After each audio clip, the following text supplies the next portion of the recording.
नमस्कार साथियों, आप देख रहे हैं हमारा चैनल खबर नेशनल टाइम्स और आज की बड़ी खबर जुड़ी है उत्तर प्रदेश के बाराबंकी से, जहां सांसद और भीम आर्मी के प्रमुख चंद्रशेखर आजाद ने एक जनसभा के दौरान केंद्र सरकार की वित्त मंत्री निर्मला सीतारमण की टिप्पणी का जवाब दिया है।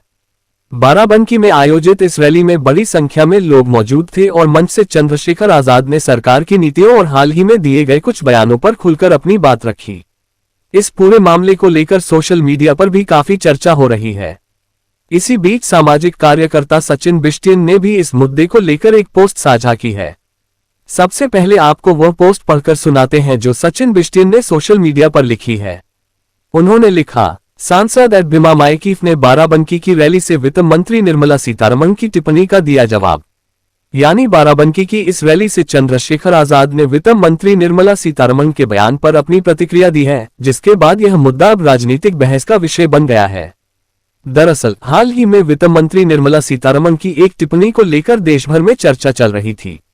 इसी संदर्भ में जब चंद्रशेखर आजाद बाराबंकी पहुंचे और रैली को संबोधित किया, तो उन्होंने मंच से सरकार की आर्थिक नीतियों और बयानों पर सवाल उठाए।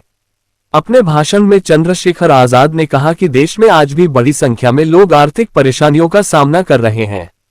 उन्होंने कहा कि महंगाई लगातार बढ़ रही है और आम आदमी के लिए रोजमर्रा का खर्च उठाना मुश्किल होता जा रहा है।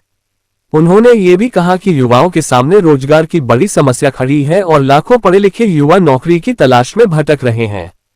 चंद्रशेखर आजाद ने मंच से कहा कि सरकार को सिर्फ बड़े बड़े दावे करने के बजाय जमीन पर लोगों की समस्याओं को समझना चाहिए। उन्होंने ये भी कहा कि अगर देश की अर्थव्यवस्था वास्तव में इतनी मजबूत है जितना सरकार कहती है, तो फिर आम लोगों को राहत क्यों नहीं मिल रही।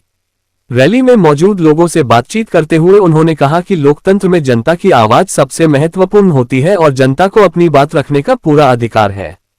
उन्होंने अपने समर्थकों से भी अपील की कि वे सामाजिक न्याय और संविधान की रक्षा के लिए जागरूक रहें और लोकतांत्रिक तरीके से अपनी आवाज उठाते रहें। चंद्रशेखर आजाद ने कहा कि देश का संविधान हर नागरिक को बराबरी का अधिकार देता है और सरकार की जिम्मेदारी है कि वह हर वर्ग के लोगों के हितों की रक्षा करे। उन्होंने खास तौर पर दलित, पिछड़े, मजदूर और गरीब वर्ग के लोगों की समस्याओं का जिक्र किया और कहा कि इन वर्गों की समस्याओं को गंभीरता से समझना जरूरी है। बाराबंकी की इस रैली में मौजूद लोगों ने उनके भाषण का जोरदार समर्थन किया और कई बार तालियों और नारों के साथ उनका स्वागत किया। अब इस बयान के बाद राजनीतिक हलकों में भी चर्चा तेज हो गई है। कुछ लोग इसे सरकार की नीतियों पर एक बड़ा राजनीतिक हमला मान रहे हैं, तो कुछ लोग इसे विपक्ष की सामान्य राजनीतिक प्रतिक्रिया बता रहे हैं। लेकिन सवाल ये भी है कि क्या वास्तव में देश की आर्थिक नीतियों और जमीनी हकीकत के बीच कोई अंतर है? क्या आम जनता को राहत देने के लिए और ठोस कदम उठाने की जरूरत है? और क्या आने वाले समय में इस तरह के बयान राजनीतिक माहौल को और ज्यादा गर्म कर सकते हैं? इन सभी सवालों के जवाब आने वाले दिनों में सामने आएंगे। फिलहाल बाराबंकी की यह रैली और चंद्रशेखर आजाद का ये बयान सोशल मीडिया पर तेजी से चर्चा का विषय बन चुका है।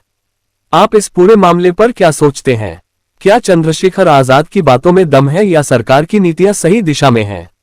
अपनी राय हमें कमेंट में जरूर बताइए।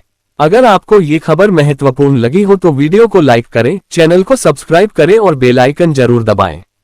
देखिए ये वीडियो को। 2 दिन पहले आपने देखा होगा लोकसभा में आदरणीय वित्त मंत्री जी निर्मला सीतारमण जी ने जब मेरी लोकसभा के उठाए सवालों पे जवाब दिया तो उन्होंने मेरे बारे में कुछ टिप्पणी की। हालांकि वो टिप्पणी आपके संघर्ष को सम्मान देने की टिप्पणी थी, कोई क्रिटिसाइज करने की टिप्पणी नहीं थी, क्योंकि वो बड़ी हैं, मेरी मां के उम्र के बराबर हैं। बड़े सम्मान से मैं उनको ये कहना चाहता हूं कि उनके कहने के बाद मैंने महात्मा विदुर को पढ़ने का काम किया। महात्मा विदुर को मैंने पढ़ने का काम किया तो महात्मा विदुर के कुछ गुस्से मुझे मिले। एक किस्सा मैं आपके सामने रखना चाहता हूं कि क्यों मैं महात्मा विदुर नहीं हो सकता। उसका कारण यह है कि एक बार महाकाव्य महाभारत में जब द्रौपदी का चीरहरण हो रहा था, दुर्योधन के इशारे पे दुशासन चीरहरण कर रहे थे, तो पूरी सभा बैठ के तमाशा देख रही थी। अकेले महात्मा विदुर ऐसे व्यक्ति थे साथ दूंगा। जिन्होंने विरोध किया और दुर्योधन को चेतावनी दी कि दुर्योधन ये पाप मत करो, ये पाप आपकी राज्य की सत्ता को निष्ठा नाबूद कर देगा।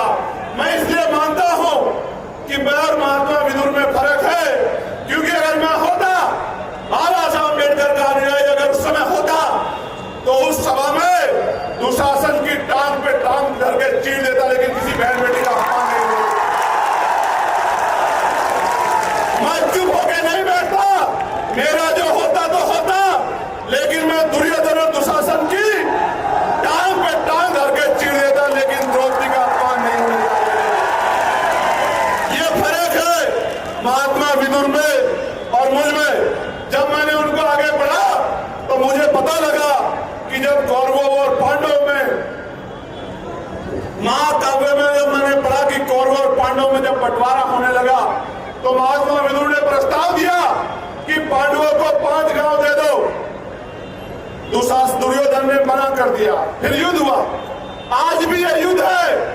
मैं भी आपके अधिकारों के लिए सत्ता से लड़ रहा हूं कि मेरे भाइयों को, मेरी माँ को, मेरे बच्चों को, मेरे बुजुर्गों को, इन दलित पिछड़े आदिवासी मुसलमानों को 85% बहुजन समाज के लोगों को अधिकार दे दो। तो ये सरकारें देना नहीं चाहती। आज भी युद्ध होगा। उस समय युद्ध तलवार भालों से होता था, बंदूकों से होता था। आज का युद्ध बटन दबा के होगा, वोट की ताकत पे होगा। ये युद्ध होगा और मैं विश्वास से कहता हूं 2027 का युद्ध हम लोग बटन दबा के वोट लेके वोट इकट्ठा करके जीतने का काम करेंगे।